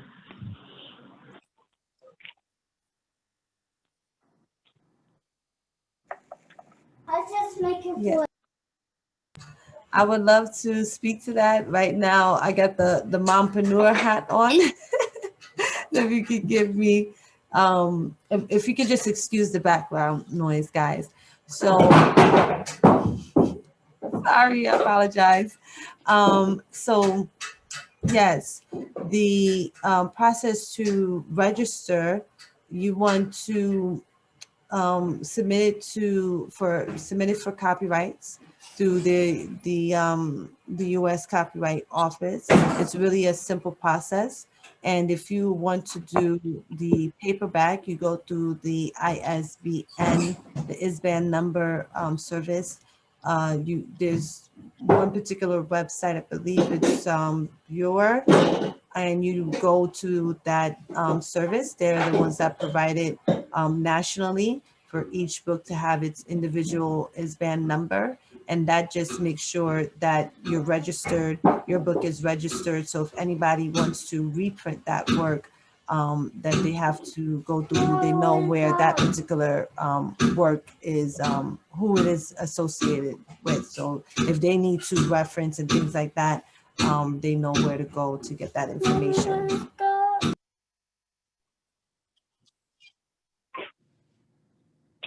So definitely it's important, again, you know, to copyright your stuff, get your information out there, published, secure, So when it goes out to the world, you know, you can reap the benefits of the time and energy you put in your thought process, you know, the words that you put on paper and your deeds, your actions that you put out in the world, giving thanks. And now, of course, we talk about, okay, now that is done. The work ain't done yet. We think, just like anything else, you think, all right, you got the product out there, the mission is accomplished. No, we have the next step, the marketing, the distribution, the procedures of marketing and distributing. How does that go? Can anyone share, any authors or anyone on the call share anything in relation to the marketing and distributing of your product, your book, your story to the world? Any insight? The floor is open. Something that has been helpful for me is like what the sister said earlier from the Library Cafe, is doing those interviews.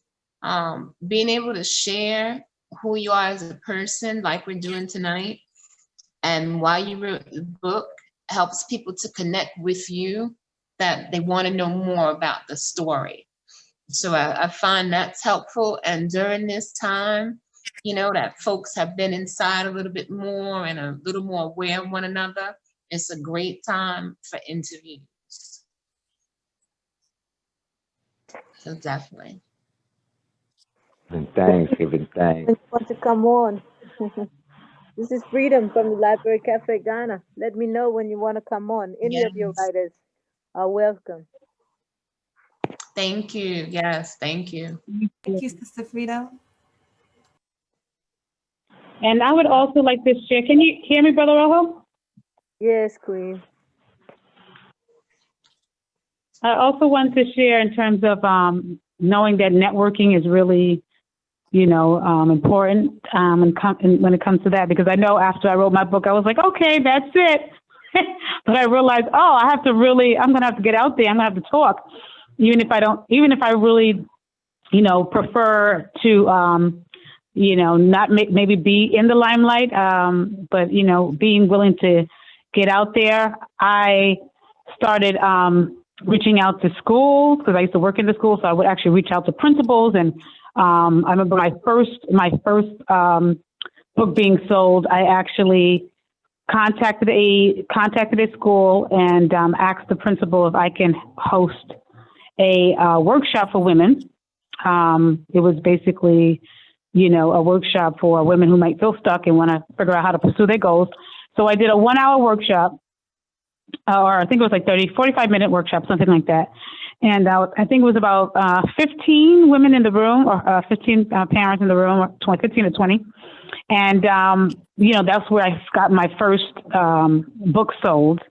And also just getting out there for me. I mean, everything's online now, but what I did in the beginning, I was just, I remember one time even walking down the block, saw a pastor coming out his car. I was like doing groundwork, like, I got that from Brother Rojo though. But I literally saw this pastor coming out his car, and I told him that, I wrote this book and I wanted to encourage and empower women. And he was like, well, actually we're having they were having some event for women and singles and stuff like that. And they invited me to come and speak. I remember even going, I was at a senior center, and they had someone running for a council. Somebody was running for one of those positions in the community, and I just started talking to them, and I told them I wrote a book. I was just telling whoever I could meet, and I felt led to, I would tell them. And that person that I met that was running for, I can't remember what position she was running for, but she ended up telling me that she had a friend that was having a women's retreat in Pennsylvania, and she wanted to connect her to me. So she connected her to me, and the sister invited me to Pennsylvania to come and speak. So I got my books, and they had a good amount of women there at the event. So I was getting my books sold that way.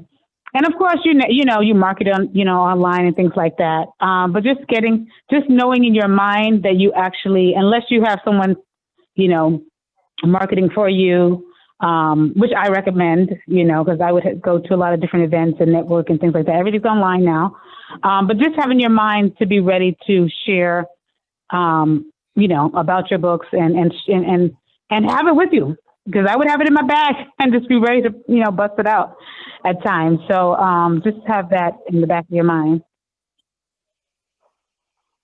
But also everything's online again, like I said. So marketing online and having somebody to help you with that would be great. The power of networking. I love her energy. Yeah. Great.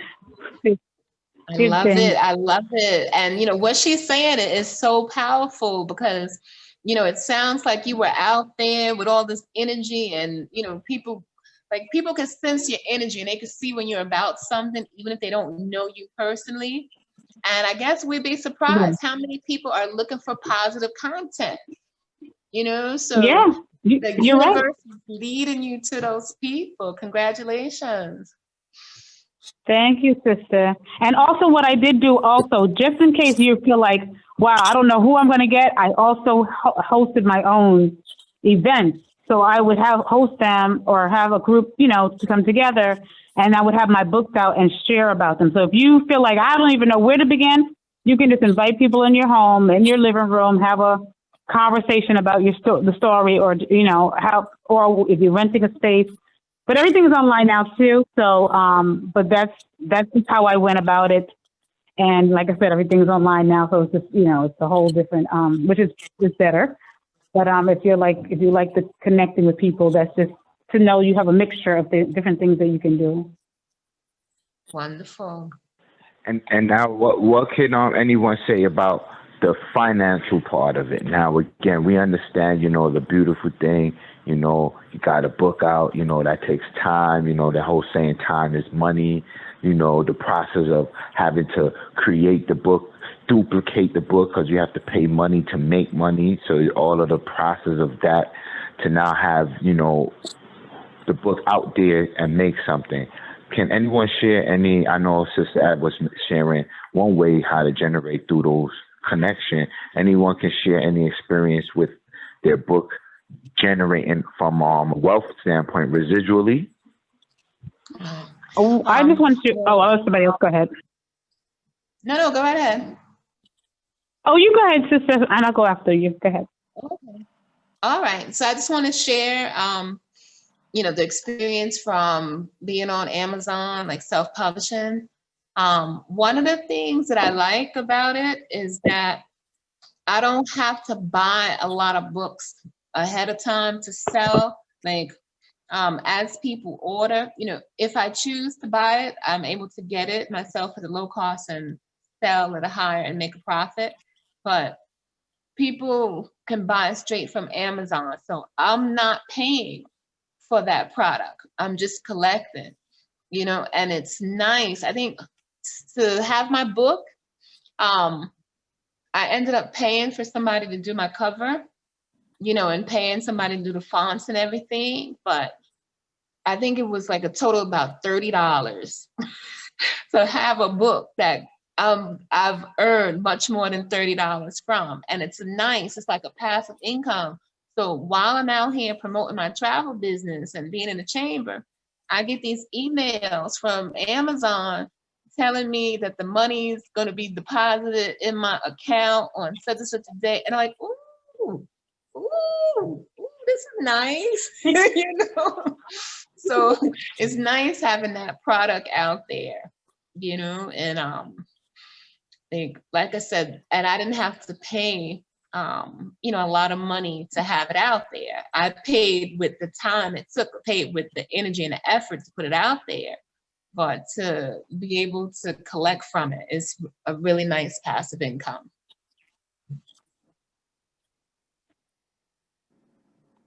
I would agree with what the sister was saying. Go ahead, brother. Thank you so much. Just appreciate it. Information you guys are giving me really great. Listen, this is Murray Allen. So you just want to put my little ditty in on this based on my experience. I absolutely had no experience whatsoever in writing a book. Definitely inspired by someone who actually wrote a book. And he told me that, listen, if you really want to get some relevance out here, you have to come out with a book. And so just kind of fast forward in terms of what we're talking about right now. I actually got myself self-published.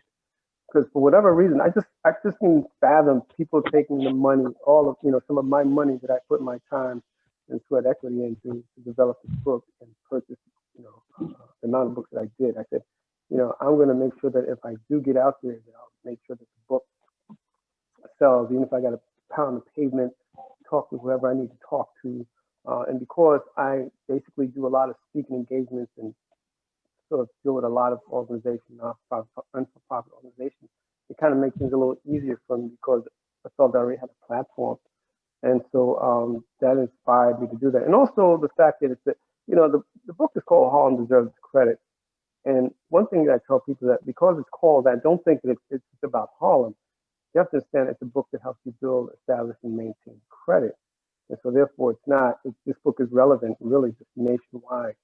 And so because of the fact that I knew that there was a need for that book, so the thing I love is the fact that it's going to support the Harlem community with the book itself. Of course, as I mentioned before, we really need to elevate ourselves in terms of credit education. One thing that I did also is the company that I was working with is called Amber Books. I was doing research to find out what publishing company can I work with that maybe has some kind of notoriety. And so I found this company called Amber Books, and they were known for publishing books for like Dr. Bob Lee, autobiography, Prince, like a lot of known celebrities. And I was like, look, I'll make the money if they can be able to represent me, because that's going to make my book look really good and really, it's sexy. But one thing I realized is that they said, well, I have a company. They said, we don't do making copies of the book, but I have a company that I can refer you to that can give you tons of books for a certain price. I was like, cool, because that's what I need. I need to make copies of my traded books. So they introduced me to this company, and they charged me, what was it, $795 for like 400 books. I was like, well, that's cool. But you know what I did? I did my research. I said, let me see if there's another company out there that I can get a better deal, better bargain for my book. And I discovered, I think it's called, Digibook or something like that. Digibooks. Well, listen, I ended up spending over only $475 for 400 books. So I actually saved me about $250. So I kind of knew that I had to, from that point on, to really be very careful, in dealing with organizations or researching myself to find out what I can get the best bang for my buck with the book. But again, it's a wonderful opportunity to create a legacy, having a book that's out there, and to have that sort of residual income where you can actually still, if your book can still continuously sell, even when you come out with your second or third book. And it's just something that's really, you really can't fully describe unless you actually do it yourself. And so, like the rest of the folks that are on the call right now, it was a thought. It was something that we thought about doing, and then we didn't know really how we were going to go about doing it, but because of our love and our passion for what we want to share to the world as possible. I've got a person right now, she's like, oh, I want to write a book, and this, that, and the other. So listen, do it. Make it happen. Do what it takes. Haven't heard from her since the flood. I said, what happened? Oh, I got discouraged. I don't know if I really want to do it. I was like, listen, just do it. You know what I'm saying? Because you're going to probably look back in your later years and say, man, you know what? I could have wrote a book. I could have done that. Don't try to figure out how it's going to happen. Just have the intent, just have the faith and belief, which is everyone is saying right now.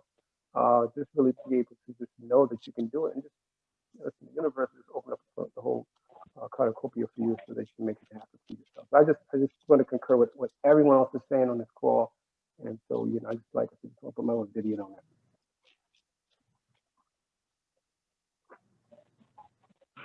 Powerful, brother. Giving thanks, my brother Murray Allen. Harlem deserved the credit. Get your book. Harlem deserved the credit. We're going to say this. Get your book in your curriculum at the Get your book in your curriculum. That's how we're doing it, pioneer style. Anyone have any questions, any comments before we close out? Any questions, any comments? We had a wonderful, wonderful presentation today, giving thanks for all the authors, giving thanks for this whole weekend extravaganza as we close out this weekend today on a busy Monday, a moon day. Give thanks. Anyone have any questions, any comments? The floor is open. I just want to say thank you, brother, for sharing that, and also reminding anyone who's on the call, if you want to write a book, if you want to, publish a book, just do it. I know people who said they've been writing for 10 years. It took me 6 months to actually write my book, and at the end of the day, I would tell you, set a goal date and just stick with it. If you've been writing for a long time, just set the date and make it happen. And also, I was thinking about the royalties. I didn't even know nothing about royalties, until I wrote a book. I didn't even know you can have passive income. Sometimes you don't realize certain things until you actually do it. And it is nice to be able to have passive income. And I would also say, when you're in the process, when you're writing your book and you're doing it, also think about, you could think about how much you want to make from the book too. Some of those things, I didn't think about those things, until later on. So you can think about, how much do I want to make from this book? What is my or even if it's not about money per se, maybe it's about leaving a legacy, whatever the situation is. Have in your mind, what is the purpose of this book? Who is your audience? Who are you trying to reach? I feel with the Speak It Till You See It book and the singles book, I definitely feel like, I feel like I've been reaching the audience that I've been wanting to reach. That was my main focus. The grandparents book, in my mind, it was more of a legacy type thing. It was more for, to pass down to, family. And I also wanted to, share it with some seniors. But I didn't focus more on a huge number of people. So I realized that because my focus was more legacy-wise, I see that the other two books are being sold much more than the grandparents book. And so have in your mind, where do you want it to go? What is the whole purpose of it? What audience, you're trying to reach out to? Is there how much you would like to make in the book, And if you're comfortable with it. And I'm happy with, what I was able to do and have been able to do with just not even ever think about writing a book before, and just getting out there and being able to see results from it. And so it is nice to have the royalties. It is nice to be able to know that you have something later on if you want. You can have your children have that income from because of something you wrote. This is something that you created, you wrote, you published, that your family can look and read, and have for themselves, later on in life. So, do it, just make it happen, And I know people who, there was one sister, I told her I would offer her a workshop. It was an amazing fee, but she said she's been writing for years. She wanted to spend thousands and thousands of dollars on an event. And so instead of her working with me to actually get her book done, she decided to go to an event that was going to charge her an arm and a leg, because that's what she thought, was going to help her. And I'm almost sure she probably still did not write her book. So at the end of the day, if you want to make it happen, just make it happen. Just do it. Just set your goal date, set your date, and make it happen. Don't wait any longer. If it's in your heart to do it, just make it happen, like the brother said. So peace and love. And we're looking forward to hearing some more stories and hearing some upcoming authors and hearing about your book as well and your stories. So peace and love. Yes. I'm ready for the Make It Happen 2021 Powerful Pioneers book tour. So, I'd like to ask a question. I guess. Speak it till you see it. I see it. I'd like to ask a question. This is Freedom on the line. It seems like everybody's book is nonfiction. It seems like maybe instructional or knowledge based, like giving messages. But the books that I have been inspired to write are fiction, because I feel like it's a fading art. And I know as much as we have had our fiction writers be so prevalent and so important in our process of digesting all of these things that happen in our story, in terms of the things we experience, like Alice Walker and Toni Morrison and Zora Neale Hurston and all, and and Langston Hughes and all of that. Is the process the same, or is the process similar when you're writing a fiction book? Because I have this, I've written a book of short stories and poems, and I wanted to have it illustrated by a really amazing artist. But I also wanted to have 100 copies of leather bound, hand bound books in the old tradition, because that's a lost, a fading art too.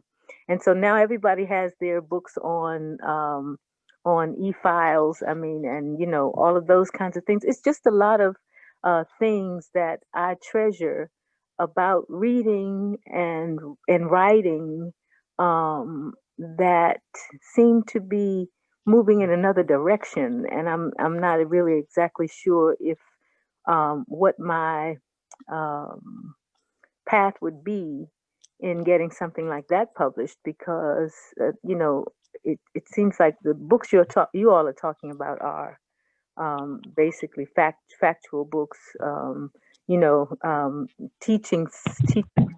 I'm not sure. I'm not sure if I'm phrasing this properly, but does anybody have anything that they could offer me in terms of understanding better, um, a nonfiction, a fictional book? Um, uh, you know, um, I understand, sis. This is Sista yeah. Pj. Yeah, Oh, I think how I are understand you? what you're saying. I just want And we to say I can treasure you, sister, so much. It's so good to see you. thank You look so you. fabulous, and you're doing amazing things. And I just honor you and treasure you. I didn't want you to think I was ignoring you, but I was really connecting with everything that was being said, and I didn't want to interrupt. So I'm so glad. Thank you. Thank you so much. Thank you too, sis. I appreciate that. And I think your question is really important because I've also been thinking about doing nonfiction because I love it so much. Excuse me, fiction, because I love it so much. My favorite writer is Octavia Butler, and Yeah. she's a sci-fi writer. Yeah, and she takes your mind to different places. And I always admired that, like for someone to just have something completely original, and especially her, it was like original and thought-provoking, and for our people, really important as well, to have our stories be told in that way. And so it's a very powerful tool, because you can express a lot more. When it's fiction, when it's nonfiction, it's just like, all right, this is what happened. You can't really change it. But when you're writing fiction, you're really in control, and you can do whatever you want. So uh, it's really a great tool for expanding the imagination. So I definitely want to encourage you, if you're having inspiration to do that, definitely do it. And print. I've been publishing again since 2007, and I started off with magazines. And at that time, I thought, let me just go for the internet-based modality. And I would tell people I would be out there networking because you got to get out there. And the first thing people would say is, "Oh, where can I get your magazine? Oh, where can I buy it? Oh, do you have a copy?" And I was, "Oh no, well, you got to go online. Or, I got to email it to you. We have an easing. It's going to come directly to you." And people were like, "Okay, thank you." And so I realized then that print was not dead, even though a lot of people were telling me that, print is dead, print is dead. And I realized that people still want to hold, we're still in a reality. Like we're not, androids yet. So people really do appreciate having something that they can take away, that's something that they can put on their mental. Sometimes something, Sister Freedom, like you're talking about, it would be more like a decorative piece. And so it's still very valuable, and even more so that everybody is not doing it, right? So you become like great in this niche market. And so I want to encourage you to do it. Work with the great people that you have to work with, the artists, um, the different designers that you have to work with to get that project off the ground. And I'm telling you, that once you start something, you will be surprised of the energy that comes behind it and supports it. And I can bet money on it. I can bet money that if you put that project out there, you're gonna receive so much positive energy. You're gonna be in disbelief, like, wait a minute, did I just do this? You know, and you can do it. So we're in here to encourage you all the way. Thank you so much.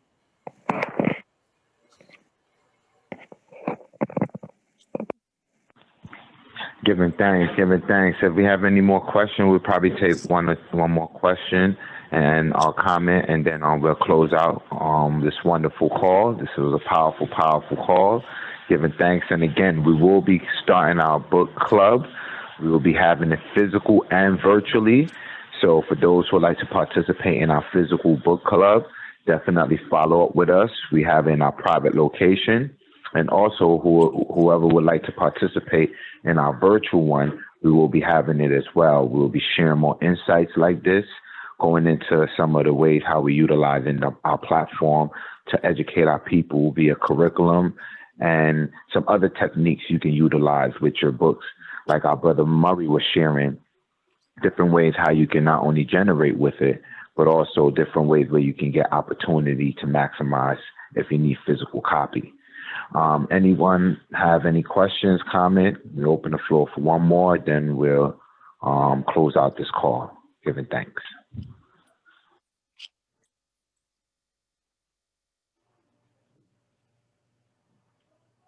I want to read a comment that came through the chat.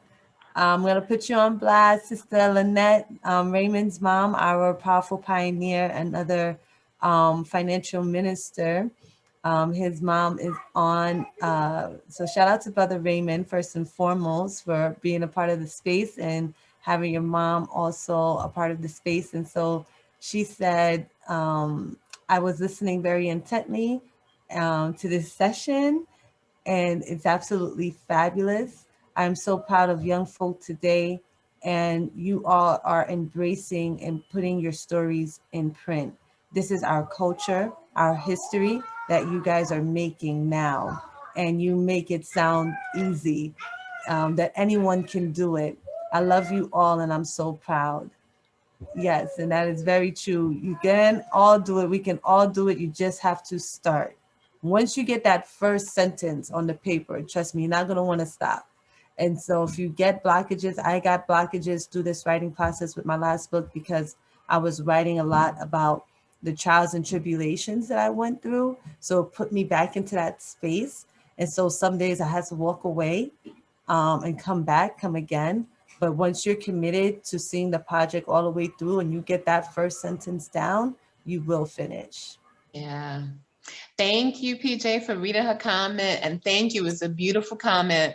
And it's so true. Like she said, you know, knowing that you want to get it done. And the hardest thing with any project is the mind. You know, we think that something is going to be difficult and it cripples us, you know, because the longer we think about it before actually doing it, the more fear develops. But as you start, it's like, wait a minute. The more you do, the more you realize you can do. And as I was telling my story, you know, during the pandemic, and I'm hearing about friends who were dying and business partners who were dying, and it really hit me. Like, if something were to happen to me before I finish, nobody else could finish this story for me. I got to finish my story, you know, and someone spoke about legacy earlier. You know, that was something else that occurred to me. Like, you know, I gave my daughter a copy of the book, and I told her, when mommy's no longer here and you can't see me and you got to remember how to get through the tough times, read the book. It's all in there. You know, so thank you, everybody. And thank you for the beautiful comments, and thank you for this platform tonight.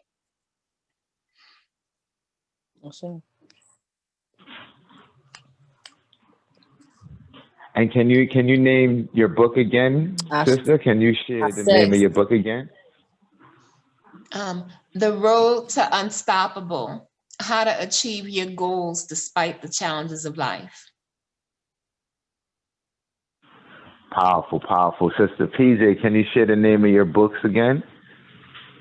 Yes. So the first book is Learn the Art of Vending, a strategic guide, and it's the do's and don'ts of vending. And the second book, my latest book, is called Who is Going to Invent That? You? A Journey of Courage and Lessons for Every Inventor. Giving thanks. Sister Abby, what's the name of your books? Woman Empowerment, Speak It Until You See It. The second one is Single Yes, Desperate No, Unleashing the Power Within You. And the third one is Letters to Grandmas and Papas. Giving thanks. Brother Murray, what's the name of your book?